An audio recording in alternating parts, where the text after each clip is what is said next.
really bad anxiety, you guys, just to preface this whole thing. Like, my anxiety is so bad that when I type R in my phone, it auto-suggests, "You mad?"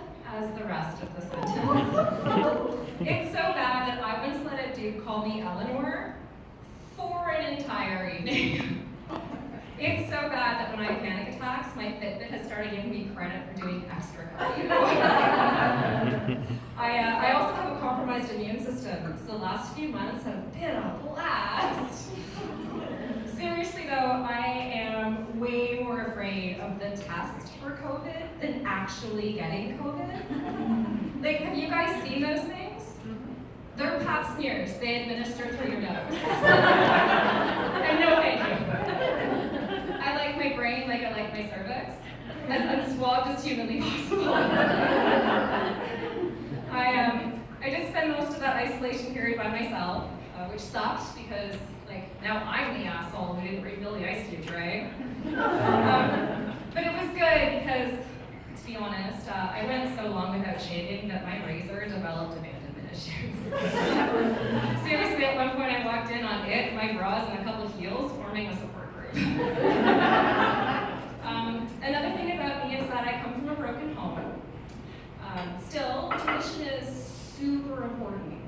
So I'm also a single parent. Some of you got that. Which has me dating really tricky because single parents don't have time for things like Netflix and shit. We got a Disney Plus and fuck. We cannot afford foreplay. I mean, that's even if you can get a date. It's so tricky because, like, so many women assume I'm straight, which I haven't been since I saw The Princess Bride as a child.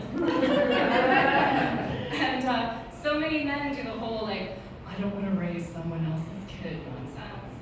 Like, seriously, my dude? I barely let his dad help me raise him, and we have poor man, dude, 50-50 custody. You and your bed sheets for curtains have nothing to worry about. I did also try the whole online dating thing, even though, like, we all know it's only good for disappointing sex.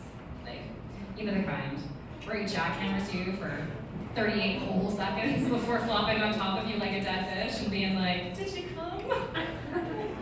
My worst online date though didn't even get that far. It was awful. I ran out of the cab and Googled whether or not you have to be Catholic to join a nunnery. And as it turns out, you do. So even God's rejected me, which was tough. Oh yes, of course. I have a very squishy ego. I'm a comedian. But I've noticed that some dudes, hashtag not all dudes, but some dudes have such delicate ones, you know? Like, screw the wine glass. The international symbol for fragile should just be the image of an old white man the moment someone said no to him. I mentioned a while ago that I'm not straight. I think my sexuality can best be described as I am open to being rejected by all genders and Judeo-Christian laws. Speaking of rejection, my first date with a woman was with this girl named Stephanie. I adored her so much. She, though, was, looking for something I wasn't quite into. She opened the conversation by saying, "How many men have you fucked?" Which probably should have been a red flag, but, you know, bull that I am, I ran headfirst into that one. Oh, and her vagina.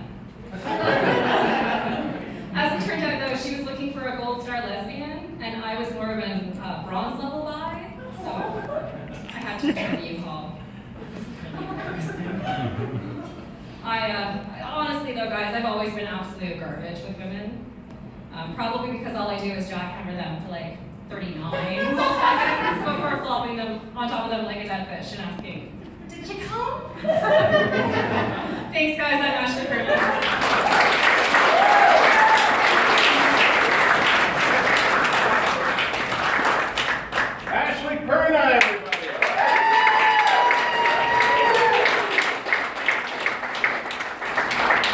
I was going to mention again, I screwed up every